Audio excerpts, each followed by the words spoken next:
hadn't spoken the way you did. We wish you had used your inauguration to bring people together. That's a fair paraphrase. And it appears in newspapers all over Alabama. The next Friday, Rabbi Grafman is speaking at his congregation, and we happen to have his speech.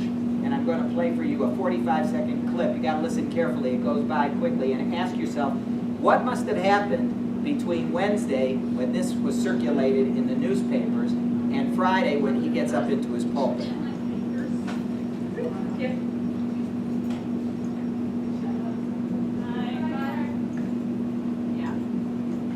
Oh, this is not it.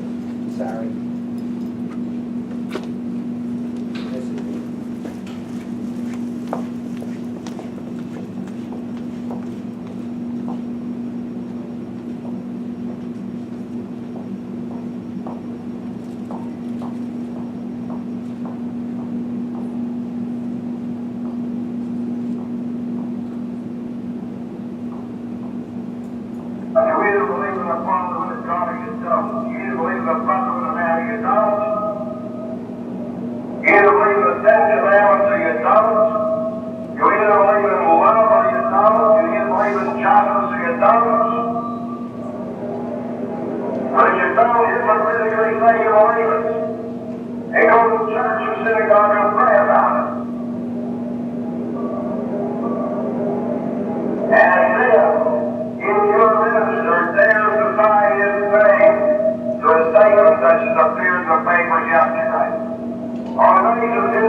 So you see that this rabbi who'd been in that pulpit for 10 years already and was fairly well liked, almost lost his job just because he put his name to that paper. And there's a whole story about rabbis in the South who do what they can under very difficult circumstances to fight against the perpetuation of segregation even after 1954.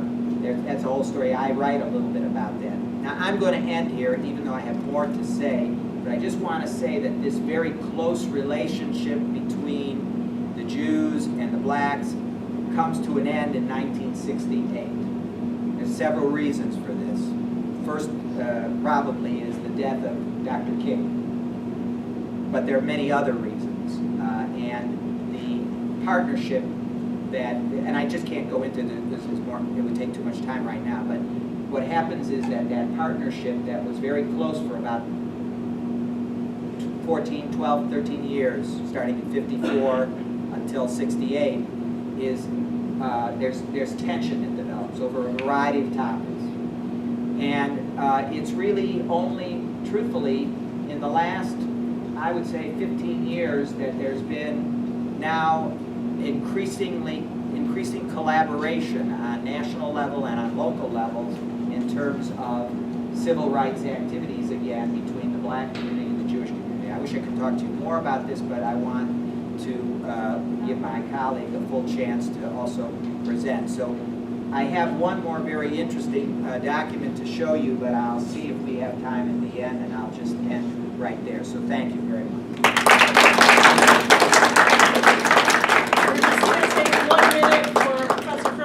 To put her flash drive in. We don't have volume. She's not going to show video clips. So if you want to take a quick cookie or a quick drink, please do so. It'll just take a minute or two. I'm just going to close this door because there's some people.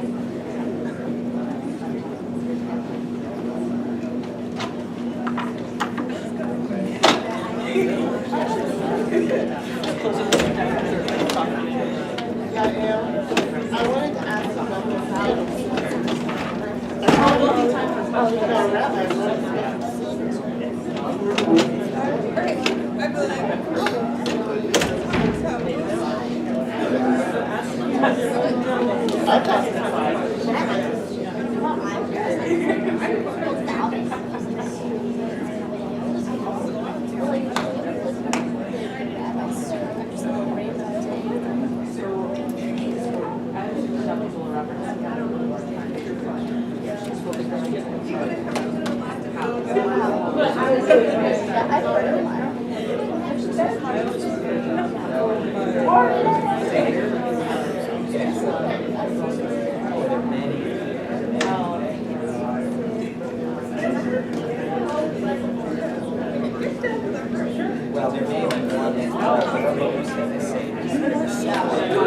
I don't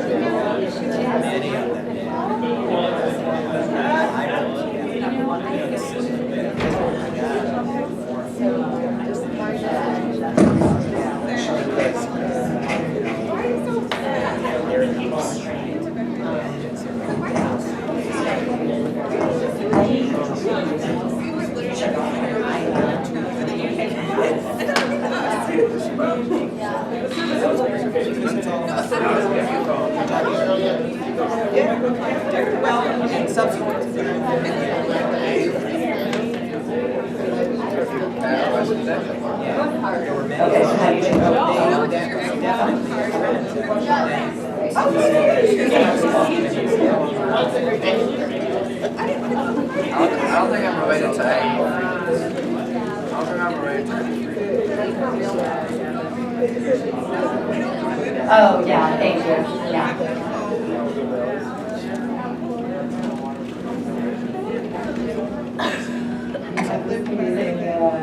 There's a little, There we go. Okay. All right. Well, thank you so much. Thank you so much, Gary, for the fantastic talk. It's a little hard to come after that, especially because I have no video. Sorry.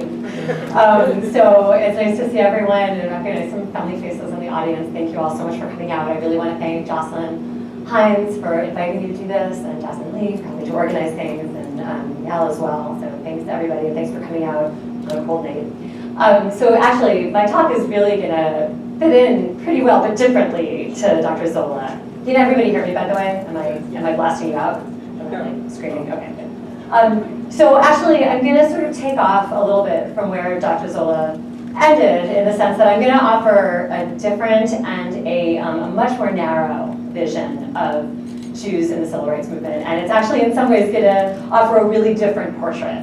So I start off, I didn't know what you were going to be talking about, so I have my own little thing. So I start off with this image. How many people have seen this image at one time or another? Yeah, this is it's become a fairly iconic image. For many American Jews, it serves as a point of pride. This is a portrait of both the white men in this picture were Jews.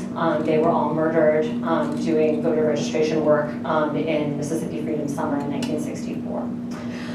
The poster, when people talk about it, when historians use it, it's come to sort of stand in for or to talk about the high percentage of Jews involved in the civil rights movement.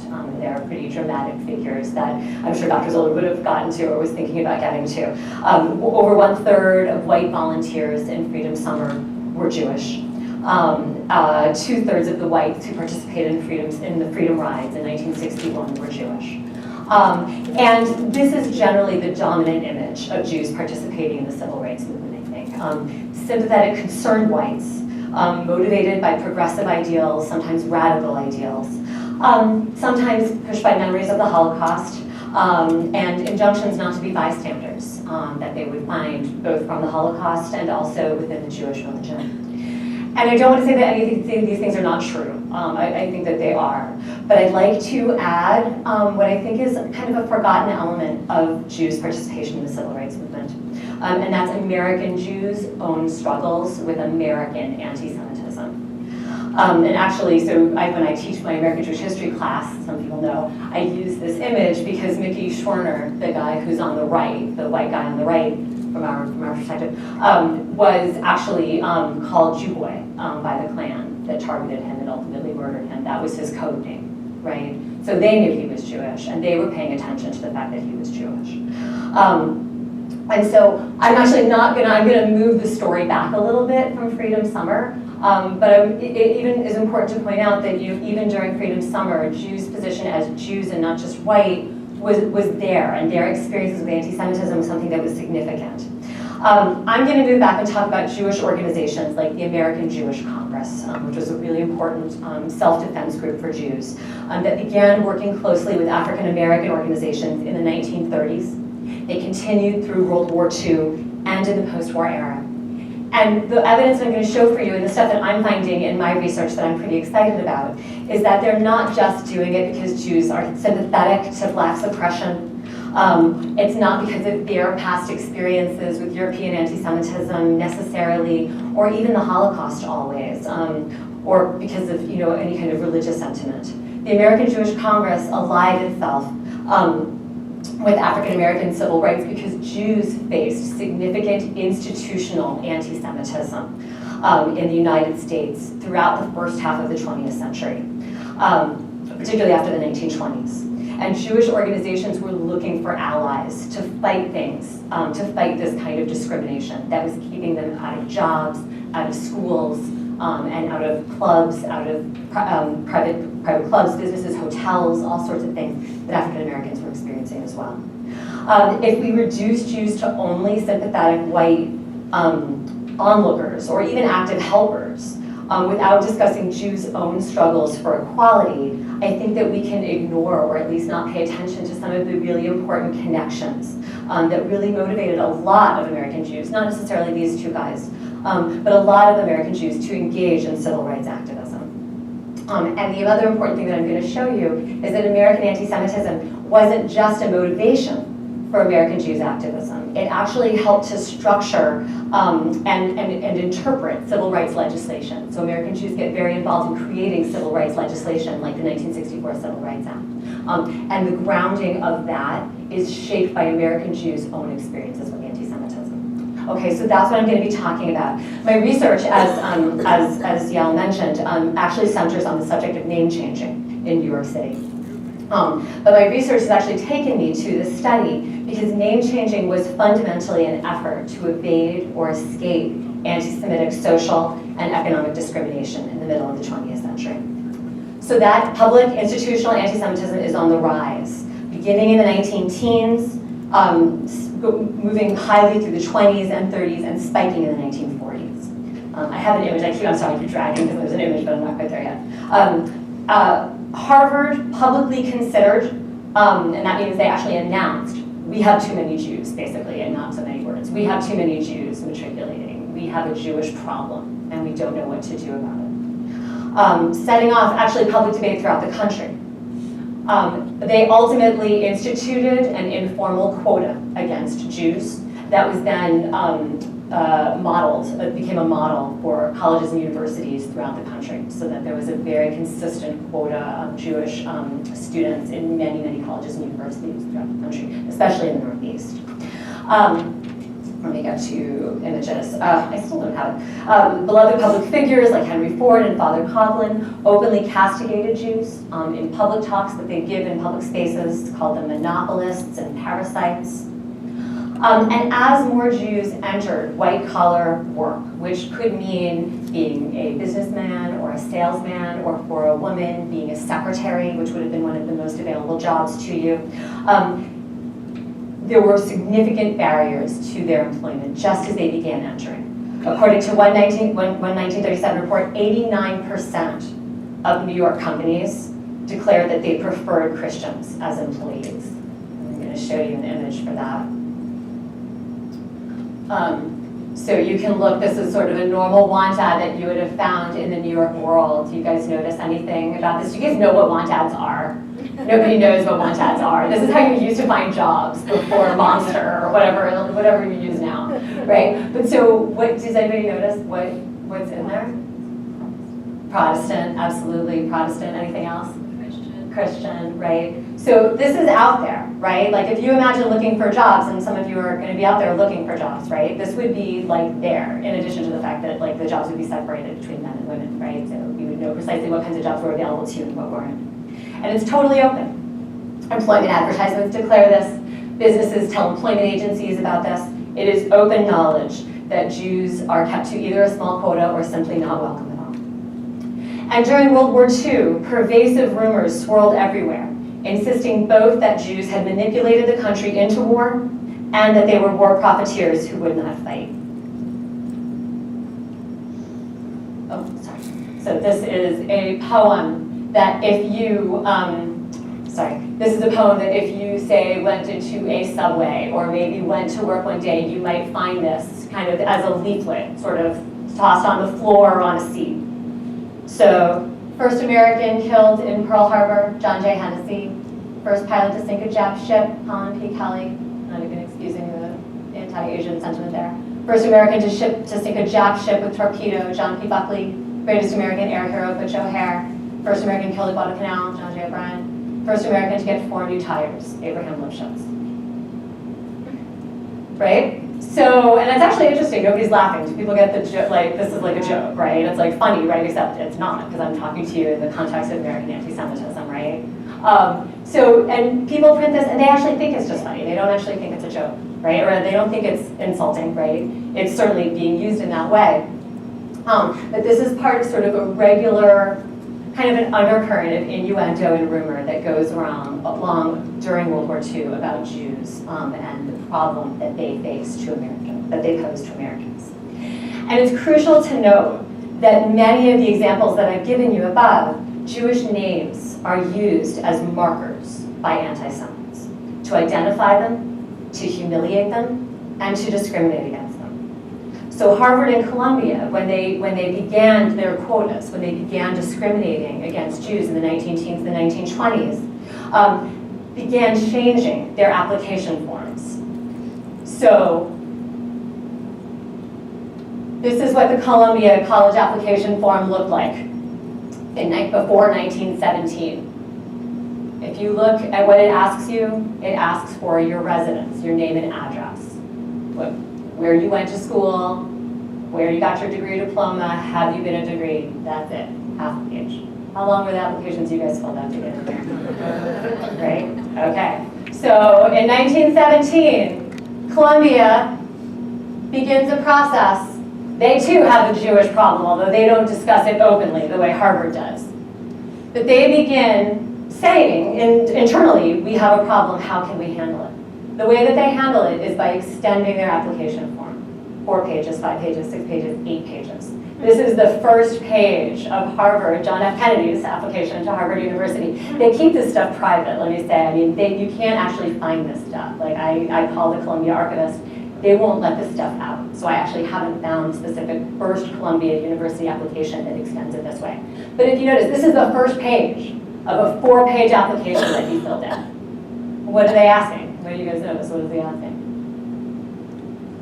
The father's full name, where and when was your father born? If he wasn't born in America, was he naturalized? Father's occupation, if father graduated from college, mother's maiden name in full.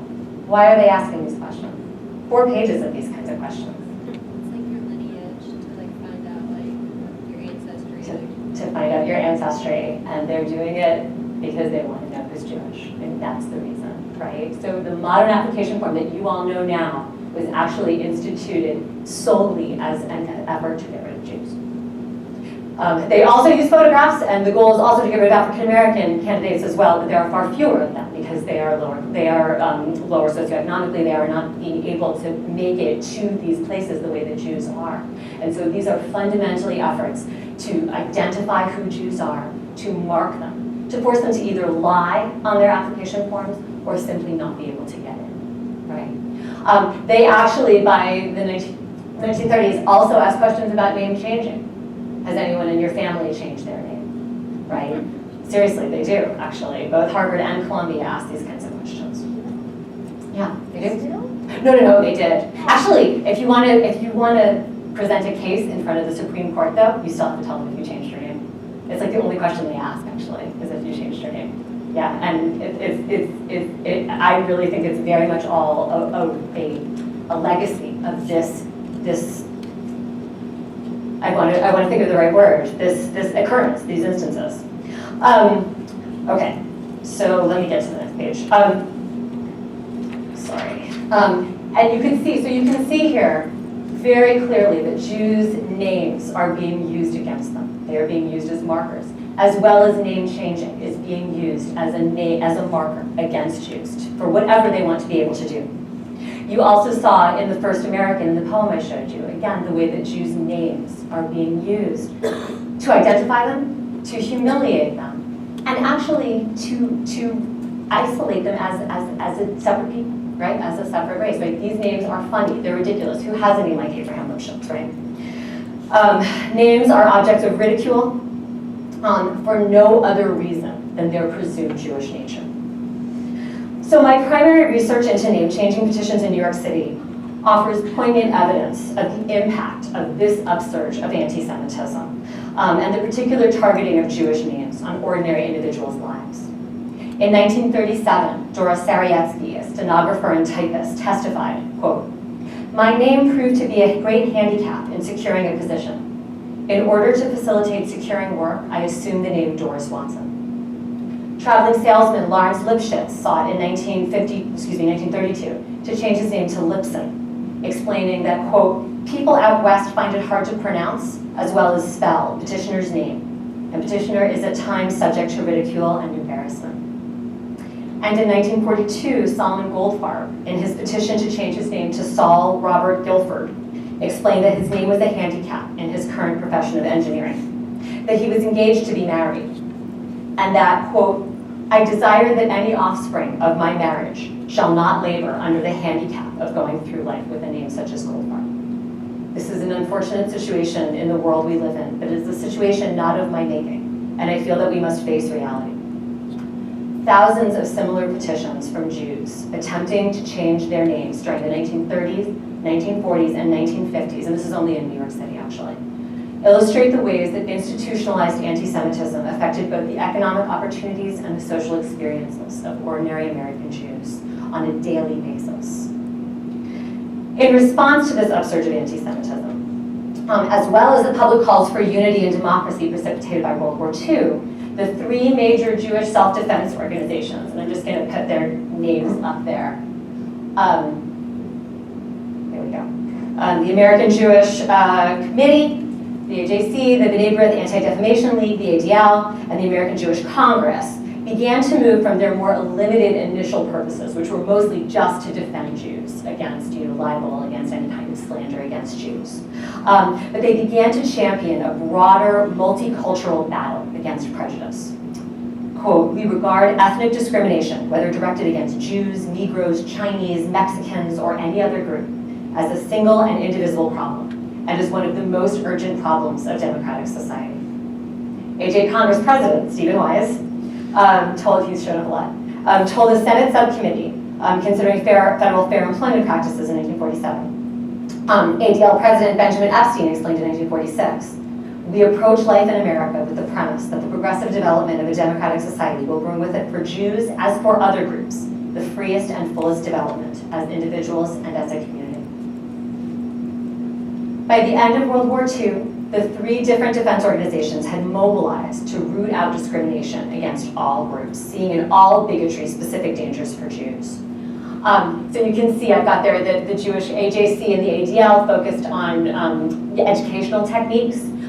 The Congress focused on legal and political strategies. And they created an organization called the CLSA, the Commission on Law and Social Action. And their focus is on legal activism against discrimination. So they wrote model anti-discrimination bills, things that would ultimately become like the Civil Rights Act of 1964. They organized political support, they lobbied legislatures, they brought complaints of discrimination, while AJC and ADL created studies of discrimination. And so even though they have these different strategies, they are all working for the same basic purpose, which is to create civil rights legislation and to point out discrimination against Jews. And they are working with a host of groups, the NAACP, Japanese American Citizens League, the League of United Latin American Citizens, Council of Industrial Organizations, the CIO, Federal Council of Churches. They initially began during World War II as a very broad battle to abolish discrimination. But they eventually sort of moved from solely sort of keeping the wartime efforts going into moving to individual states. Okay, so what I'm going to talk about now is New York. New York was the first state to be targeted. They decided they wanted to bring civil rights legislation to New York. They thought it would be a good place to go. It was more liberal than the South, for example, which they knew they wouldn't have any luck in. And it's the first state to actually successfully pass anti-discrimination laws. They pass a law against discrimination for employment, and they pass a law in federal education practices in 1948. And these laws against discrimination indicate the continuing importance of concerns with anti-Semitism. So within these anti-discrimination laws, within the battles for them, and within the laws themselves, and within the commissions that oversee the laws, you can see a focus on the application forms that I just showed you.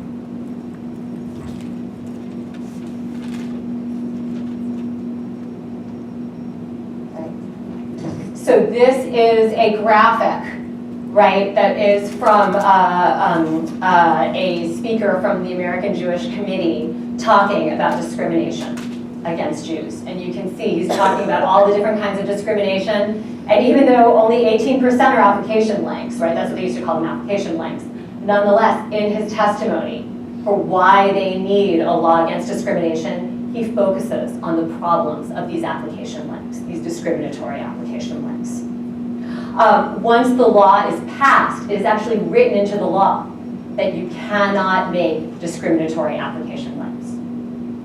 And then the commission that is established to, as a result, throughout the late 1940s and early 1950s, the State Commission Against Discrimination, which is established to put into practice this law, focuses on application forms. They gather thousands of application forms. They go to employers all over the state, and they say, give us your application blanks. Show us how you are interviewing your employees.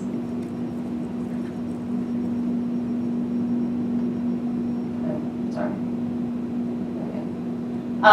And in their annual reports, this Commission Against Discrimination tries to show the great work that they've done by showing discriminatory questions on employment application forms, 1945 to 1950, showing them go down, right? And so they're literally gathering thousands and thousands every year and then bringing them down. Pushed by the American Jewish Congress, moreover, this Commission Against Discrimination disallowed questions about wives' and mothers' maiden names, as well as the names of other family members. And it listed, it basically said you can't ask whether your original name has been changed by a legal order. It listed this as illegal. So the work, the law, the lobbying for the law, and the commission that institutes the law basically and makes sure that the law is being passed are all focusing on these application blanks and paying attention to the ways that people are discriminated against in application blanks. Moreover, in the fight for the passage of the 1948 law against discrimination in education, all three Jewish defense groups devoted substantial resources to looking at the employment forms, the application forms of colleges, universities, graduate schools, and state licensing boards, and uncovered layers of bureaucratic discrimination. One 1947 report from the American Jewish Congress found that of 182 universities and colleges, 55% asked potential applicants about their religion, 20% asked for a photograph, 50% required a parent's birthplace, and 37% asked about a wife or a mother's maiden name. In 1949, Ruth Weintraub of the ADL reported that discriminatory questions outlawed by the law against discrimination, including questions about surnames and maiden names, employed in almost 93% of the 450 application forms surveyed. And when the 1948 New York law against educational discrimination established the State University of New York, the trustees of the new university trumpeted their victory by showing their new application forms. That was their big triumph. Right, so you can see, I don't know, can you see this? Does it not show it very well? Can you guys see it? Okay, so this is an old one, right? This is a discriminatory one, and you can see that it asks for nationality, it asks for religion, it asks for birthplace, and it asks for the names of your paternal grandfather and your maternal grandfather.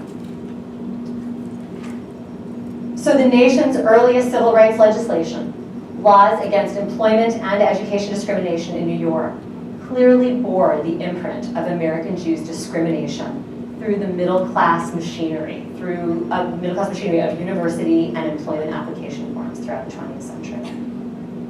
Just as significantly, American Jews' particular concerns with their names were at the center of the first case to reach a legal hearing. So the first case that goes to a high court about employment discrimination and about laws against discrimination is a case that's about name changing. In 1954, this case, Holland v. Edwards, centered on the legality of an application form, asking a job applicant whether she had changed her name. And this case went just beyond this one instance and this one woman in 1954. It reached the highest court of appeals in New York. The judge insisted that, quote, one intent on violating the law against discrimination cannot be expected to declare or announce his purpose. Far more likely is it that he will pursue his discriminatory practices in ways that are devious, by methods that are small and elusive. These warnings about the devious nature of racism set crucial precedent in civil rights law. Holland v. Edwards, this name-changing case from 1954, has been quoted in legal cases for decades, sometimes being referred to as a historic decision, on issues ranging from public accommodation discrimination against African Americans in Seattle in the 1950s, the segregation of Mexican Americans in Texas schools in the 1970s, and employment discrimination against Arab Americans in Colorado in the 2000s. And although proponents of affirmative action criticized Holland v. Edwards in the 1960s and the 1970s, these warnings about the law's need to battle the subtlety of racism in response to the subtle prejudices that Jews had faced in employment offices for decades had lasting power in civil rights law. So reconsidering the story of American anti-Semitism at the center of early civil rights activism, I think, offers us a more complete portrait of Jewish involvement in the civil rights movement. In their prominent and successful civil rights activism in the immediate post-war era, Jewish defense organizations focused on the subtle discrimination buried in employment and university application forms, because those forms had initially emerged specifically to label, segregate, and discriminate against Jews early in the 20th century. That motivation to fight institutionalized, subtle anti-Semitism encouraged Jews to join a powerful liberal alliance in the years during and after World War II. And it also shaped the very nature of civil rights legislation that they fought for in the years immediately after the war and the years afterwards. New York state laws became models for other states that passed anti-discrimination laws throughout the 20 years before the congressional passage of the Civil Rights Act. And moreover, judicial interpretations of civil rights laws since the 1950s have been shaped by Jewish concerns for the subtle prejudices that shaped their own economic and social well-being. And that injunction to attend to that subtlety remains relevant for judges even today. So it's important to note that this all focuses on the early years of the civil rights movement, efforts by Jewish organizations to create legislation to ensure equality for all. It shouldn't overshadow the efforts of young activists like the Mississippi Freedom Summer activists that I showed in the beginning, people who sat in, who joined freedom rides, who registered voters, and they did not always have this bureaucratic labeling in their minds. People like Andrew Goodman and Nikki Schwerner from that first picture. But it's just as important, I think, to understand the work of other Jewish legal activists, whose legal work reshaped definitions of inequality and discrimination, in part structured by their own Jewish experiences with anti-Semitism in the